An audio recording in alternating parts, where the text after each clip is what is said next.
창세기 22장. 이런 일이 있은 후 하나님께서 아브라함을 시험하셨습니다. 하나님께서 아브라함에게 말씀하셨습니다. 아브라함아. 그가 대답했습니다. 예, 제가 여기 있습니다. 여호와께서 말씀하셨습니다. 너의 아들, 네가 사랑하는 네 외아들 이삭을 데리고 모리아 산으로 가서 내가 너에게 지시하는 산에서 그를 번제물로 바쳐라. 아브라함이 다음날 아침 일찍 일어나 나귀 안장을 얹고 하인 두 사람과 그 아들 이삭을 준비시켰습니다. 번제 쓸 나무를 준비한 후 하나님께서 지시하신 곳을 향해 떠났습니다. 3일째 되던 날 아브라함이 눈을 들어 그곳을 멀리 바라보았습니다. 그가 하인들에게 말했습니다. 너희는 나귀를 데리고 여기 있으라. 나와 아이는 저기 가서 경배한 다음 너희에게 함께 돌아오겠다. 아브라함이 번제에 쓸 나무를 자기 아들 이삭의 등에 지웠습니다. 자기는 불과 칼을 들고 둘이 함께 걸어갔습니다. 이삭이 자기 아버지 아브라함에게 말을 걸었습니다. 아버지. 아브라함이 대답했습니다. 왜 그러느냐, 내 아들아. 이삭이 말했습니다. 불과 나무는 여기 있는데 번제로 드릴 양은 어디 있나요? 아브라함이 대답했습니다. 내 아들아, 번제로 드릴 양은 하나님께서 친히 준비하실 것이다. 두 사람은 함께 계속 길을 갔습니다. 그들이 하나님께서 말씀해 주신 곳에 이르자 아브라함이 그곳에 제단을 쌓고 나무들을 잘 쌓아 올렸습니다. 그런 다음 자기 아들 이삭을 묶어 제단 위에 쌓아놓은 나무 위에 눕혔습니다. 아브라함이 손에 칼을 들고 아들을 죽이려고 했습니다. 그때 여호와의 천사가 하늘에서 아브라함을 불렀습니다. 아브라함아, 아브라함아. 그가 대답했습니다. 제가 여기 있습니다. 천사가 말했습니다. 그 아이에게 손대지 마라. 그에게 아무것도 하지 마라. 네가 네 아들, 곧 네 외아들까지도 내게 아끼지 않았으니 이제 네가 하나님을 경외하는 것을 내가 알았노라. 아브라함이 눈을 들어보니 순양 한 마리가 덤불에 뿔이 걸려 있었습니다. 아브라함은 가서 그 양을 잡아 자기 아들 대신 번제물로 드렸습니다. 그리고 아브라함은 그곳을 여호와 이레라고 불렀습니다. 그래서 오는 날까지도 사람들이 여호와의 산에서 준비될 것이다 라는 말을 합니다. 여호와의 천사가 하늘에서 두 번째로 아브라함을 불러 말했습니다. 여호와의 말씀이다. 내가 나를 두고 맹세한다. 네가 이렇게 너의 아들, 곧 너의 외아들을 아끼지 않았으니 내가 반드시 너에게 복을 주고 반드시 너의 자손을 하늘의 별처럼 바닷가의 모래처럼 많아지게 하겠다. 너의 자손이 원수들의 성문을 차지할 것이다. 네가 내 말에 순종했으므로 너의 자손을 통해 이 땅의 모든 민족들이 복을 받을 것이다. 아브라함이 자기 하인들에게로 돌아갔습니다. 그리고 그들이 일어나 다 함께 브엘세바로 갔습니다. 아브라함은 브엘세바에서 살았습니다. 일이 있은 후 아브라함에게 이런 말이 들렸습니다. 밀가가 그대의 동생 나홀에게 아들들을 낳았습니다. 맏아들 우스와 그 동생 부스와 아람의 아버지인 그무엘과 게셋과 하소와 빌다스와 이들랍과 부두엘이 그들입니다. 부두엘이 리브가를 낳았습니다. 밀가가 아브라함의 동생 나홀에게 8아들을 낳았습니다. 그의 첩의 이름은 르우마였습니다. 그녀도 데바와 가함과 다스와 마아가를 낳았습니다. 마태복음 21장. 그들이 예루살렘에 가까이 와서 올리브산 기슭에 있는 벳바게에 이르자 예수께서는 두 제자를 보내시며 그들에게 말씀하셨습니다. 너희는 저 건너편 마을로 가라. 거기에 가면 나귀 한 마리가 새끼 나귀와 함께 묶여 있을 것이다. 그 나귀들을 풀어서 내게로 끌고 와라. 만일 누가 너희에게 무슨 말을 하거든 주께서 필요로 하신다라고 말하라. 그리하면 나귀들을 곧 내어줄 것이다. 이는 예언자를 통해 하신 말씀을 이루시려는 것이었습니다. 시온의 딸에게 말하라. 보라, 너희 왕이 너희에게 오신다. 그분은 겸손하셔서 나귀를 타셨으니 어린 나귀, 곧 멍에 매는 짐승의 새끼다. 제자들은 가서 예수께서 시키신 대로 했습니다. 그들은 나귀와 새끼 나귀를 끌고 와서 그 등 위에 자기들의 겉옷을 얹었습니다. 그러자 예수께서 그 위에 앉으셨습니다. 큰 무리가 겉옷을 벗어 길에 폈고 어떤 사람들은 나뭇가지를 꺾어서 길에 깔기도 했습니다. 앞서가는 무리들과 뒤따라가는 무리들이 외쳤습니다. 다윗의 자손께 호산나, 주의 이름으로 오시는 분께 복이 있도다. 지극히 높은 곳에서 호산나. 예수께서 예루살렘에 들어가시자 온 성이 떠들썩해졌습니다. 사람들이 물었습니다. 이 사람이 누구요? 무리가 대답했습니다. 이분은 갈릴리 나사렛에서 오신 예언자 예수라오. 예수께서 성전에 들어가셔서 성전에서 장사하던 사람들을 모두 내쫓으셨습니다. 예수께서는 돈 바꿔주는 사람들의 상과 비둘기를 파는 사람들의 의자도 둘러 엎으셨습니다. 예수께서 그들에게 말씀하셨습니다. 성경에 이렇게 기록돼 있다. 내 집은 기도하는 집이라 불릴 것이다. 그런데 너희는 이 성전을 강도의 소굴로 만드는구나. 성전에서 눈먼 사람들과 다리를 저는 사람들이 예수께로 나아오자 예수께서는 그들을 고쳐주셨습니다. 그러나 대제사장들과 율법학자들은 예수께서 행하신 놀라운 일들과 어린아이들이 성전에서 다윗의 자손께 호산나 하고 외치는 것을 보고 화가 났습니다. 그들이 예수께 물었습니다. 이 어린아이들이 무슨 말을 하는지 들립니까? 예수께서 대답하셨습니다. 물론이다. 너희는 주께서 어린아이들과 젖먹이들의 입에서 찬양이 나오게 하셨다 하신 말씀을 읽어보지 못했느냐. 그리고 예수께서 그들을 떠나 성 밖 베다니에 가서 그날 밤을 지내셨습니다. 이른 아침 성으로 돌아오는 길에 예수께서는 시장하셨습니다. 예수께서 길가에 있는 무화과나무 한 그루를 보고 가까이 가셨습니다. 그러나 잎사귀 밖에는 아무것도 없으므로 그 나무에게 말씀하셨습니다. 다시는 네가 열매를 맺지 못할 것이다. 그러자 즉시 나무가 말라버렸습니다. 제자들은 이것을 보고 놀라 물었습니다. 어떻게 무화과 나무가 이렇게 당장 말라버렸습니까? 예수께서 대답하셨습니다. 내가 진실로 너희에게 말한다. 너희가 믿고 의심하지 않으면 이 무화과 나무의 한 일을 너희도 할 수 있을 뿐 아니라 이 산에게 들려서 바다에 빠져라 하고 말해도 그대로 이루어질 것이다. 너희가 기도할 때 무엇이든지 믿고 구하는 것은 다 받을 것이다. 예수께서 성전에 들어가서 가르치고 있을 때 대제사장들과 백성의 장로들이 예수께 와서 물었습니다. 당신이 무슨 권세로 이런 일을 하는 것이오? 누가 이런 권세를 주었소? 예수께서 대답하셨습니다. 나도 한 가지 물어보겠다. 너희가 대답하면 내가 무슨 권세로 이런 일을 하는지 말해주겠다. 요한의 세례가 어디서 왔느냐? 하늘로부터냐 아니면 사람으로부터냐? 그들은 이것을 두고 서로 의논하며 말했습니다. 우리가 하늘로부터 왔다고 하면 저 사람이 그러면 왜 요한을 믿지 않았느냐고 할 테고, 그렇다고 사람으로부터 왔다고 하면 사람들이 요한을 예언자로 믿고 있으니 두려울 따름이다. 그래서 그들은 예수께 잘 모르겠다라고 대답했습니다. 그러자 예수께서 말씀하셨습니다. 그렇다면 나도 무슨 권세로 이런 일을 하는지 너희에게 말하지 않겠다.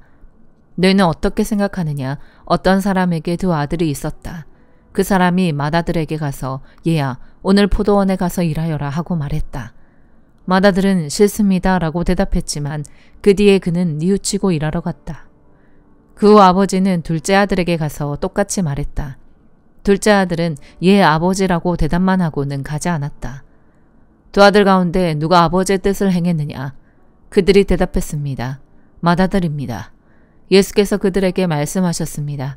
내가 진실로 너희에게 말한다. 세리들과 창녀들이 너희보다 먼저 하나님 나라에 들어갈 것이다.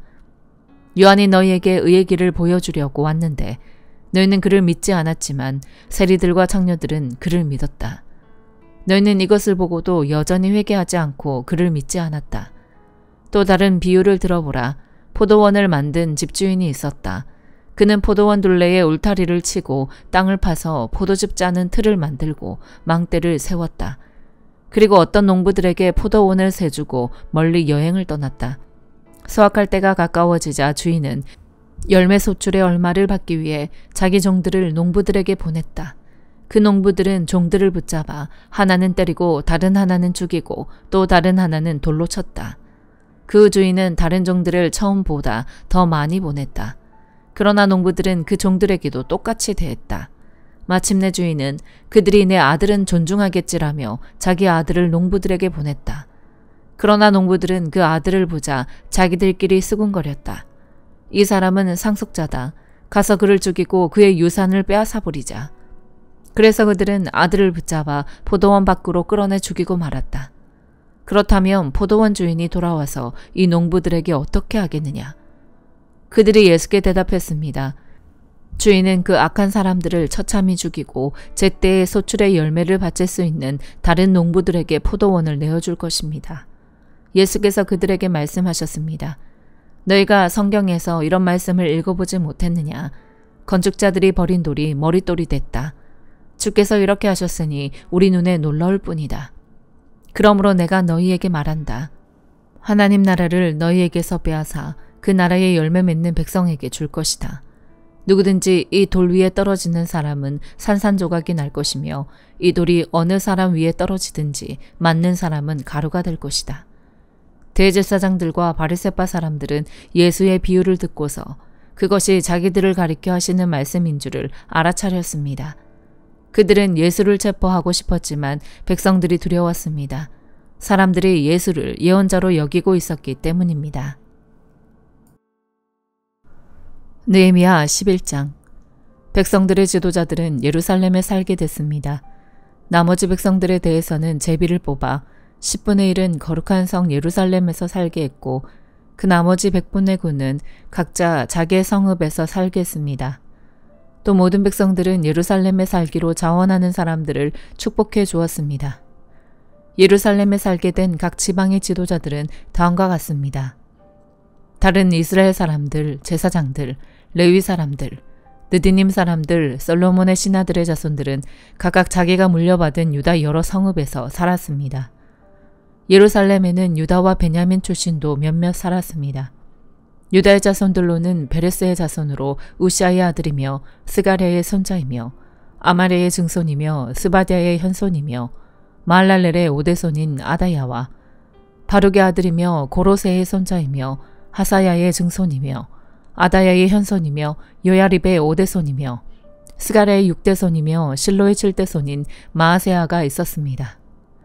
예루살렘에 살던 베레스의 자손들은 다 합쳐 468명이었는데 이들은 다 용사들이었습니다. 베냐민의 자손들로는 무슬람의 아들이며 요엣의 손자이며 부다야의 증손이며 골라야의 현손이며 마아세아의 5대손이며 이데엘의 6대손이며 여사야의 7대손인 살루와 그 다음에 갑비와 살레를 비롯해 928명이 있었습니다. 시그리의 아들 요엘이 그들의 감독이었고 하스누아의 아들 유다가 그 다음 가는 사람이었습니다. 제사장들로는 요아립의 아들 여다야와 야긴과 헬기야의 아들이며 무슬람의 손자이며 사독의 증손이며 무라이옷의 현손이며 하나님의 집을 맡은 사람 아이두베의 5대손인 스라야가 있었습니다. 그를 도와 성전에서 일하는 그 형제들 822명이 있었고 또 요로함의 아들이며 블라야의 손자이며 암시의 증손이며 스가랴의 현손이며 바스울의 5대손이며 말게아의 6대손인 아다야와 족장인 그 형제들 242명이 있었습니다. 또 아사렐의 아들이며 아으세의 손자이며 무실레못의 증손이며 인멜의 현손인 아마세와 용사인 그 형제들 128명이 있었는데 그들의 감독은 하그돌림의 아들 삽디엘이었습니다. 레위 사람들로는 하숲의 아들이며 아스리감의 손자이며 하사비아의 증손이며 분니의 현손인 스마야와 하나님의 집의 바깥일을 맡은 레위 사람들의 우두머리 2사람 삽부대와 요사밭이 있었고 또 미가의 아들이며 삽디의 손자이며 아삽의 증손인 마따냐가 있었는데 그는 감사의 찬송과 기도를 인도하는 지휘자입니다. 박뷰게아는 그 형제들 가운데 다음가는 지휘자였습니다. 또 삼모아의 아들이며 갈랄의 손자이며 여두둔의 손자인 압다가 있었습니다. 그 거룩한 성에 살게 된 레위 사람들은 다 합쳐 284명이었습니다. 성전 문지기들로는 악국과 달몬과 그 형제들 172명이 있었습니다. 그 나머지 이스라엘 사람들은 제사장들과 레위 사람들과 함께 각각 자기가 물려받은 기업이 있는 유다의 여러 성읍에서 살았습니다. 느디님 사람들은 오벨 언덕에 살았고 시아와 기스바가 그들을 다스렸습니다. 예루살렘에 있는 레위 사람들의 감독은 바니의 아들이며 하사베의 손자이며 마따냐의 증손이며 미가의 현손인 우시였는데 그는 하나님의 집에서 예배드릴 때 노래를 맡은 아삽 자손들 가운데 하나였습니다. 노래하는 사람들에 관해서는 왕의 명령이 있었는데 그것은 그들에게 날마다 일정량의 양식을 공급하라는 것이었습니다. 유다의 아들인 세라의 자손들 가운데 하나인 무세사벨의 아들 브다히야는 왕의 대신이 돼 백성들에 관한 모든 일을 담당했습니다. 마을과 거기 딸린 밭들이 있었는데 유다 자손의 몇몇 사람들은 기럇 아르바와 그 주변 마을들, 디본과 그 주변 마을들, 여갑스엘과 그 주변 마을들, 예스와 몰라다, 벳벨렛, 하살수알, 브엘세바와 그 주변 마을들, 시글락 무고나와 그 주변 마을들, 에느림몬, 소라, 야르뭇, 사노와 아둘람과 그 마을들, 라기스와 그 들판, 아세가와 그 주변 마을들에 살았습니다. 이렇게 그들은 브엘세바에서 흰놈의 골짜기까지 장막을 치고 살았습니다. 그리고 베냐민 자손들은 게바, 믹마스와 아야, 베델과 그 주변 마을들, 아나돗, 높, 아나냐, 하솔, 라마, 기타임, 하딧, 스보임, 느발랏, 로드, 오노와 수공업자들의 골짜기에 걸쳐 살았습니다. 유다에 있던 일부 레위 사람들은 베냐민에 정착했습니다. 사도행전 21장. 우리는 그들과 작별한 뒤 바다로 나가 배를 타고 곧장 고스로 갔습니다. 이튿날 우리는 로도에 이르렀고 그곳에서 또 바다라로 갔습니다. 우리는 페니키아로 건너가는 배를 만나 타고 가다가 키프로스 섬이 보이자 그 섬을 왼쪽에 두고 시리아로 행선해 두로에 배를 댔습니다. 그곳에서 배의 짐을 풀기로 돼 있었기 때문입니다. 우리는 두로에서 제자들을 만나 그들과 함께 7일을 지냈습니다. 그들은 성령의 감동으로 바울에게 예루살렘으로 올라가지 말라고 전했습니다. 그러나 날이 다 지나자 우리는 두로를 떠나 항해길에 올랐습니다. 모든 제자들과 그 아내들과 자녀들이 도시 밖까지 따라 나와 우리를 전송해 주었습니다. 우리는 그곳 바닷가에서 무릎을 꿇고 기도했습니다. 서로 작별 인사를 나눈 뒤 우리는 배에 올랐고 그들은 집으로 돌아갔습니다. 우리는 두로에서부터 여행을 계속하다 돌레마이에 도착해 형제들에게 인사하고 그들과 함께 하루를 지냈습니다. 이튿날 길을 떠난 우리는 가이사랴에 이르러 7사람 가운데 하나인 전도자 빌립의 집에 머물렀습니다. 그에게는 결혼하지 않은 4명의 딸이 있었는데 그들은 모두 예언하는 사람들이었습니다. 그곳에서 여러 날을 지내는 가운데 아가보라는 예언자가 유대로부터 내려왔습니다. 그가 우리에게 와서 바울의 허리띠를 집어 자기 손발에 매더니 이렇게 말했습니다. 예루살렘의 유대 사람들이 이 허리띠 주인을 이렇게 동념해 이방 사람들에게 넘겨줄 것이라고 성령께서 말씀하셨습니다. 우리는 이 말을 듣고 그곳 사람들과 함께 바울에게 예루살렘에 올라가지 말라고 간곡히 권했습니다. 그러자 바울이 대답했습니다. 왜 여러분은 울면서 내 마음을 아프게 합니까? 나는 주 예수 이름을 위해 예루살렘에서 붙잡힐 것은 물론 죽을 각오도 돼 있습니다. 바울이 설득당하지 않자 우리는 주의 뜻이 이루어지길 기원합니다 하고는 더 말하지 않았습니다. 2일 뒤에 우리는 준비해 예루살렘으로 올라갔습니다. 가이사랴의 몇몇 제자들이 동행해 우리를 나손의 집으로 데려다 주어 우리는 그 집에 머무르게 됐습니다. 나손은 키프로스 출신으로 일찍부터 제자가 된 사람이었습니다. 우리가 예루살렘에 도착하자 형제들이 따뜻하게 맞아주었습니다. 이튿날 바울은 우리와 함께 야고보를 만나러 갔습니다. 모든 장로들도 거기 와 있었습니다. 바울은 그들에게 문안하고 하나님께서 그의 사역을 통해 이방 사람들 가운데서 행하신 일들을 자세히 보고했습니다. 그들은 이 말을 듣고 하나님을 찬양했습니다. 그러고는 바울에게 말했습니다. 형제여, 알다시피 수만 명의 유대 사람들이 믿게 됐는데 그들은 모두 율법 지키는 일에 열심을 가진 사람들입니다. 그들은 당신이 이방 사람들 가운데 살고 있는 모든 유대 사람들을 가르쳐 모세를 저버리고 자녀들에게 할례하거나 유대 관습대로 살지 말라고 하는 줄 아는데 그러니 어떻게 하는 게 좋겠습니까? 당신이 왔다는 소문을 분명 듣게 될 테니 우리가 일러주는 대로 하십시오. 우리 가운데 서원한 사람이 4명 있습니다. 이 사람들을 데려가서 그 정결의식에 당신도 함께 참여하고 그들이 머리 깎는 비용을 대십시오. 그러면 당신에 대한 그런 소문이 사실이 아니며 당신 자신도 율법에 순종하며 살고 있음을 모든 사람이 알게 될 것입니다. 이방의 신자들에 대해서는 우리가 이미 그들에게 우상에 바쳐진 음식과 피와 목매어 죽인 짐승의 고기와 음행을 피하면 된다고 우리가 결정한 것을 편지로 썼습니다. 이튿날 바울은 그 사람들을 데리고 가서 그들과 함께 자기 몸을 정결하게 한 후 성전에 올라가 정결의식이 끝나는 날짜와 각 사람이 예물 바치는 날짜를 신고했습니다.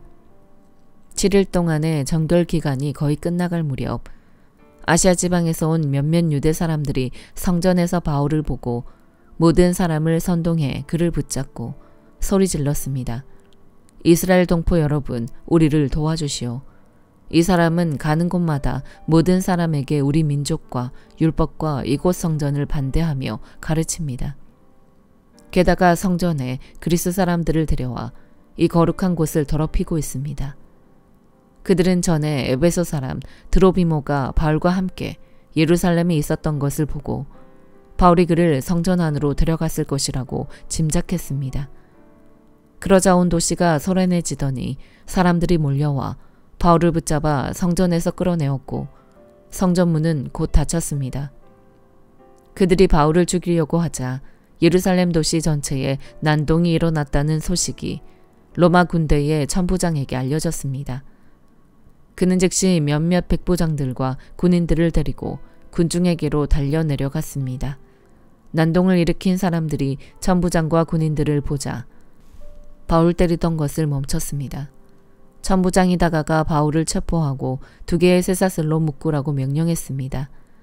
그러고 나서 그가 누구며 또 무슨 일을 했는지 물었습니다. 군중이 제각각 다른 소리를 질렀습니다. 그래서 천부장은 소란만 일 뿐 진상을 알 수 없는 까닭에 바울을 병영 안으로 끌고 가라고 명령했습니다. 바울이 층계에 이르자 군중이 더욱 난폭하게 굴어 군인들이 그를 둘러매고 가야 했습니다. 따라가는 군중은 계속 그를 없애버려라 하고 소리쳤습니다. 군인들이 바울을 병영 안으로 데리고 가려는데 바울이 천부장에게 제가 한 말씀 드려도 되겠습니까? 하고 물었습니다. 그리스 말을 할 줄 아시오? 그렇다면 당신은 얼마 전에 폭동을 일으켜 4,000명의 자객을 이끌고 광야로 나간 이집트 사람이 아니오. 바울이 대답했습니다. 나는 길리기아 지방의 다소에서 태어난 유대 사람으로 그 유명한 도시의 시민입니다. 제가 저들에게 한마디 전할 수 있도록 허락해 주십시오. 천부장의 허락을 받고 바울은 층계 위에 서서 군중들에게 손을 흔들어 조용하게 했습니다. 잠잠해지자 바울이 히브리 말로 연설을 했습니다. 아멘.